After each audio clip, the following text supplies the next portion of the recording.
Indikasi pertama sapi itu sakit bisa dilihat dari nafsu makan. Ketika dia rakus seperti ini, semua jenis rumput yang memang biasa dia makan setiap hari itu masih mau makan, dan minumnya juga masih nafsu banget nih. Nah, itu berarti bisa diindikasikan sapi ini baik-baik aja dan sehat.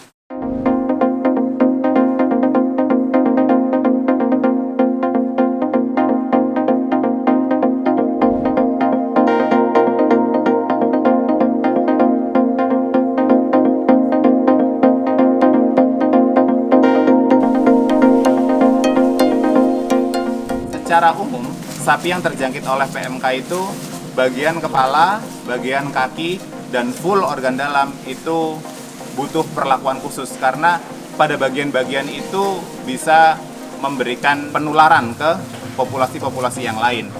Sapi-sapi yang terkena PMK biasanya itu pada bagian kakinya itu terjadi pembusukan, bahkan bisa sampai terjadi komplikasi sehingga kuku-kukunya lepas. Sapi-sapi di Elang Farm, alhamdulillah semuanya sehat, nggak ada yang terindikasi terjangkit PMK karena dari kaki ini sehat, warnanya merah muda, coklat-coklat normal sesuai warna bodinya dia. Kalau sapi yang terkena PMK itu pada area batas antara kulit dan kuku itu di situ ada luka garis mengikuti gitu. PMK itu menyerang pada area mulut dan kaki. Kalau yang terjadi di area mulut tuh pembusukan sampai terjadi erosi. Jadi kalau di manusia seperti sariawan, cuman itu lebih parah daripada sariawan karena lokasi pembusukannya benar-benar di area mulut. Ciri-ciri sapi yang sehat, mulutnya berwarna merah muda. Nah, bisa dilihat pada bagian ini. Mulus, bersih.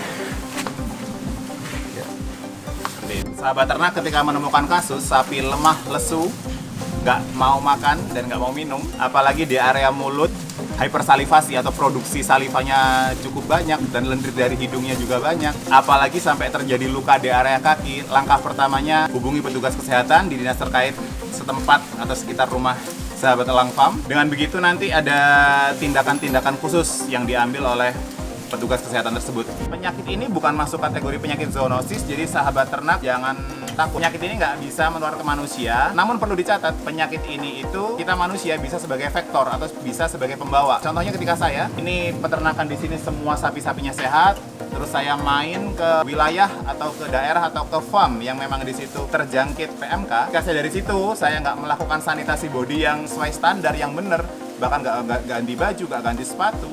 Nah, itu bisa membawa penyakit itu ke farm yang semuanya populasinya sehat. Kalau proses pencegahannya sangat jelas, perketat biosecurity sama sanitasi. Jadi stop laju ternak, jadi keluar masuk ternak baru itu stop dulu sampai dengan wabah berakhir. Karena proses penularannya sangat cepat.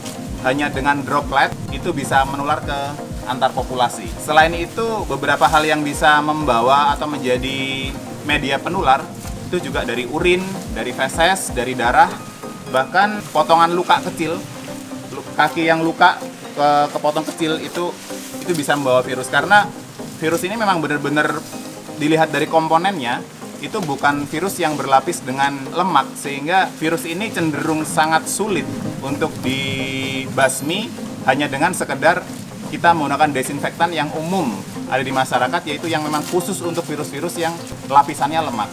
Desinfektan yang mudah didapat bisa dipakai untuk mencegah terjadinya penularan atau sebagai desinfeksi bodi sapi ini kita bisa pakai natrium hipoklorit. Senyawa itu terdapat pada produk Baiklin. Jadi per 1 liter air bersih itu kita kasih 3 mili. Jadi konsentrasi larutannya itu 3%. Jadi per 100 mili air bersih kita bisa pakai 3 mili. Semprotkan rutin ke bagian bodi, kaki sehingga bakteri-bakteri yang memang bisa menyebabkan berbagai penyakit pada sapi bisa dibasmi di situ. Jadi kita manusia sebagai vektor tetap harus hati-hati. Sekalipun penyakit ini nggak bisa menyerang kita ke manusia, tapi perhatiannya satu, peternakan adalah sumber pangan kita, sumber protein kita. Dari situ jelas, penyakit ini tetap harus diwaspadai, tetap harus dicegah dengan biosecurity dan sanitasi yang ketat, sehingga sumber protein untuk manusia tetap aman terjaga.